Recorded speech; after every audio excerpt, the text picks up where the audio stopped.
আসসালামু আলাইকুম। কৌশলে কিভাবে জবা ফুল আঁকা যায় দেখুন।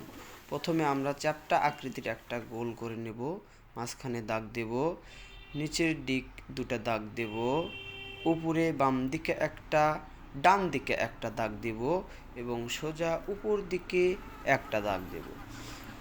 এরপর রাবারের সাহায্যে আমরা হালকাভাবে মিশে নেব, যেন হালকা ছাপ দেখা যায়। ছাপের উপর দিয়ে আমরা পাপড়ি আঁকবো।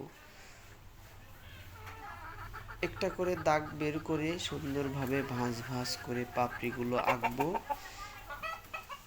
উপরে এখানেও পাপড়ি আঁকতে হবে আমাদের। আপনারা দেখতে পাচ্ছেন সুন্দর জবা ফুল। এখন আমরা পাপড়ি থেকে নিচের দিক দুটো দাগ দেব এবং নিচে আরও সরুভাবে দিয়ে আমরা ডাল আঁকবো এবং পাতা আঁকবো। নিচ দিক থেকে এভাবে একটা ডাল এবং পাতার আকৃতি।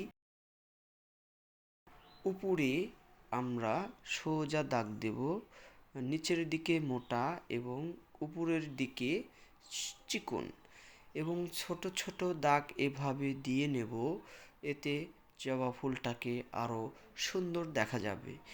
এই ছোট ছোট দাগের মাথায় আমরা গোল করে দেব। কৌশলে আঁকলে খুব সহজে সুন্দর আকৃতি আঁকা যায়। সুন্দর পাপড়ির মাঝখানে আমরা ছোট ছোট দাগ দিয়ে নেব। যে ভাঁজে পাপড়ি থাকবে সেই ভাঁজেই দাগগুলো দিতে হবে। দেখতে পাচ্ছেন বন্ধুরা, সুন্দর জবা ফুল হয়েছে। এখন আমরা পাতার একটা আকৃতি দিয়ে নেব। এরপর ধীরে ধীরে ভাঁজ করে করে পাতা আঁকবো। জবা ফুলের পাতা এরকম ভাঁজ ভাঁজ হয়। পাতার মাঝখানে আমরা দাগ দিয়ে নেব। দাগের সাথে আমরা ছোট ছোট আরও একটা করে দাগ দেব।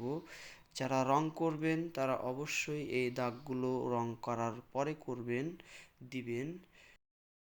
কেমন লাগলো অবশ্যই কমেন্ট করে জানাবেন এবং ভালো লাগলে লাইক দিবেন। ধন্যবাদ।